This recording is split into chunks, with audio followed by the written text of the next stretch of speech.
तो भाई लोगों ये देखो, ये केस है general plane motion. General plane motion में मैंने बताया था आई सेंटर आज जल्दी आ गया। मैं सुबह नींद खुल गई थी, थोड़ा घूमने के बाद मैंने सोचा शुरुआत ही कर दें इसकी। तो आई सेंटर में बता रहा था, एक पॉइंट ऐसा होता है बॉडी पे जिसकी वेलोसिटी 0 होती है पर्टिकुलर स्टैंड पे जब आप देख रहे हो मोशन को, और उस पॉइंट के अबाउट प्योर रोटेशन एज्यूम कर सकते हो बॉडी का। तो रोलिंग विदाउट स्लिपिंग केस में ले रहा हूँ और नीचे की सरफेस फिक्स्ड है। रोलिंग विदाउट स्लिपिंग में ऐसा होता है, जो दो सरफेस है उनके बीच में नो स्लिप कंडीशन होगी, यानी जितनी वेलोसिटी ऊपर वाले सरफेस की है उतनी नीचे वाले की होगी कॉन्टैक्ट पॉइंट पे। यानी कि जो ए पॉइंट है डिस्क का, उसकी जो वेलोसिटी होगी वो 0 हो जाएगी क्योंकि नीचे तो फिक्स है। तो जहाँ पे 0 वेलोसिटी होगी तो इस डिस्क का जो आई सेंटर है वहीं पे आ जाएगा। तो आई सेंटर जो है पॉइंट ए हो गया अगर नीचे वाली सरफेस फिक्स्ड है और रोलिंग विदाउट स्लिपिंग है वहाँ पे। रोलिंग विदाउट स्लिपिंग दोबारा समझ लो, दो सरफेस के बीच में स्लिप नहीं होगी।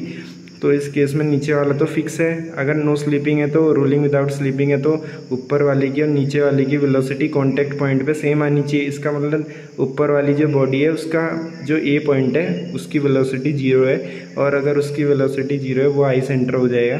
तो अगर सेंटर की वेलोसिटी vg है तो ऊपर वाला जो बी पॉइंट है पेरीफेरी पे उसकी 2vg आ जाएगी, क्योंकि आई सेंटर के अबाउट रोटेशन लेते हैं ना प्योर। तो vg equal to r omega हो जाएगा, तो वो हो जाएगा 2r ओमेगा। और आप इस पॉइंट को हिंज की तरह अज्यूम कर सकते हो इस रोलर के लिए।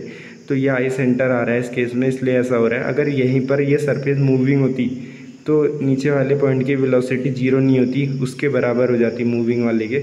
वो इधर को आती है, इधर को डिपेंड करता है मूविंग वाली की वेलोसिटी पे। तो भाई ये हो गया सीन आई सेंटर का। और ये क्वेश्चन है रोलिंग का, ये रोलिंग का क्वेश्चन ले लिया मैंने। ये बोल रहा है कि ये रोल कर रही है body, rolling without slipping. VG जो है सेंटर ऑफ ग्रेविटी की वेलोसिटी 2 मीटर पर सेकंड है, रेडियस इसका 1 मीटर है।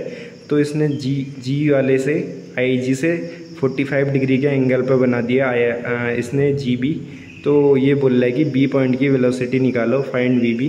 तो हमें वही लगा दिया हमने कोसाइन रूल ट्राइंगल में, cos 135 equal to R square plus R square minus IB square upon 2R square. ये होता है ना फॉर्मूला, इसका स्क्वायर प्लस उसका स्क्वायर माइनस इसका स्क्वायर अपॉन 2 इंटू ये। तो R 2R स्क्वायर हो गया, वो भी 2R स्क्वायर।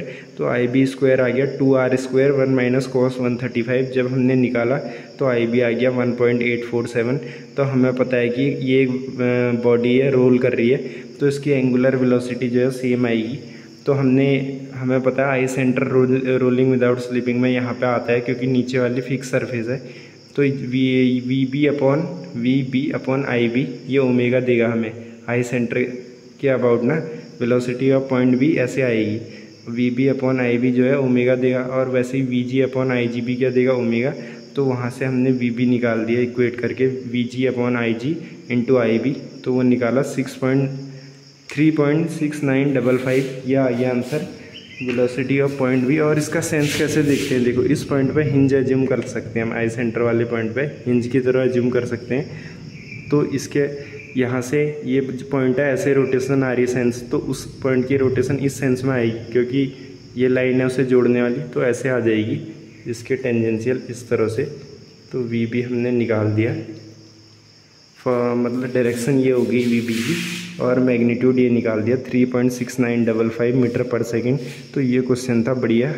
और रोलिंग विदाउट स्लिपिंग में वही है, आई सेंटर जो है पॉइंट ऑफ कांटेक्ट पे आ जाएगा अगर नीचे वाली फिक्स सरफेस है, और उससे हमें क्वेश्चन कर देने ओमेगा इक्वेट करनी होती है आई सेंटर के क्वेश्चन में।